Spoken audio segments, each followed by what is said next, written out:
Hello friends, welcome to my channel. आज मी तुम्हाला दाखवणार आहे एकदम अचूक पद्धतीने घरच्या घरी तिळाचे लाडू कसे बनवायचे। त्यामुळे रेसिपी कुठेही स्किप न करता पूर्ण रेसिपी नक्की बघा। तिळाचे लाडू बनवण्यासाठी इथे मी एका पॅन मध्ये पाव कप शेंगदाणे घेतलेले आहेत। ते शेंगदाण्यांना व्यवस्थितपणे भाजून घ्यायचे आहे स्लो फ्लेम वरती। शेंगदाणे भाजून झाल्यानंतर त्याला एका प्लेट मध्ये काढून घ्यायचे आणि शेंगदाणे थंड झाल्यावरती शेंगदाण्याच्या साली ज्या आहेत त्या काढून घ्यायच्या आहेत। त्याच पॅन मध्ये इथे मी 1 कप सफेद तीळ घेतलेला आहे। वजनी मापे हे पाव किलो सफेद तीळ आहे। याला पॉपअप होईपर्यंत म्हणजे 2 ते 3 मिनिटे मंद आचेवरती व्यवस्थितपणे परतवून घ्यायचे। त्यानंतर गॅसची फ्लेम बंद करायची।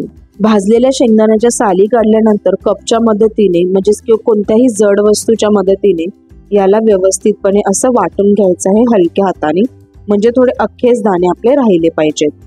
हलके मॅश करून घेतलेल्या शेंगदाण्यामध्ये इथे मी आता भाजलेले तीळ टाकून व्यवस्थितपणे यांना मिक्सअप करून घेणार आहे।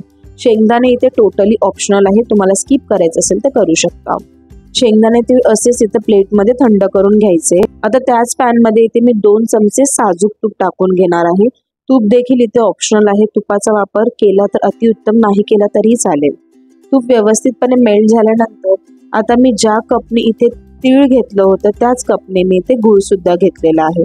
तर पाव किलो तिळाला पाव किलो गूळ इथे मी घेतलेला आहे। तो गुळाला इथे मी बारीक कापून घेतलं होतं, म्हणजेच गूळ लवकर मेल्ट होईल।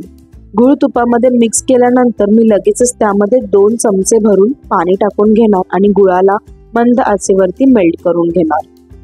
गुळपाकाला बबल झाल्यावरती एका पाण्याच्या प्लेटमध्ये मी थोडंसं हे मिश्रण टाकून घेऊन बघणार की याचा व्यवस्थित गोळा तयार होतोय की नाही। प्लेटमध्ये थोडे पाणी घ्यायचे, पाण्यामध्ये हे गुळपाक आहे ते थोडे टाकून बघायचे। जर का इझिली त्याचा गोळा तयार झाला म्हणजेच तुमचं गुळपाक इथे पूर्णपणे रेडी झालं असणार। माझं गुळपाक तयार झाल्यानंतर मी गुळपाकामध्ये भाजलेले तीळ आणि शेंगदाणे टाकून मिश्रणाला व्यवस्थितपणे एकत्रित करून घेतले। गॅसची फ्लेम स्लोच ठेवली आणि 1 मिनिटे मिश्रण व्यवस्थितपणे परतवून घेतले। गुळाचे मिश्रण जास्त वेळ परतत बसायचे नाही, असे केल्यास तुमचे जे लाडू आहेत ते भरपूर कडक होतील। इथून पुढची प्रोसेस आपल्याला मात्र एकदम फटाफट करायची आहे। एका प्लेटमध्ये तिळाच्या लाडूचे सर्व मिश्रण मी इथे टाकून घेतले आणि चमच्याच्या मदतीने हे मिश्रण जरासे पसरवून घेतले। हाताला थोडंसं पाणी लावून घेतलं आणि पाणी लावून व्यवस्थितपणे 1 चमचा भरून मी इथे मिश्रण हातावर घेऊन असे लाडू तयार करून घेतले आणि लाडू मी एका प्लेटमध्ये इथे ठेवून घेतलेले आहे।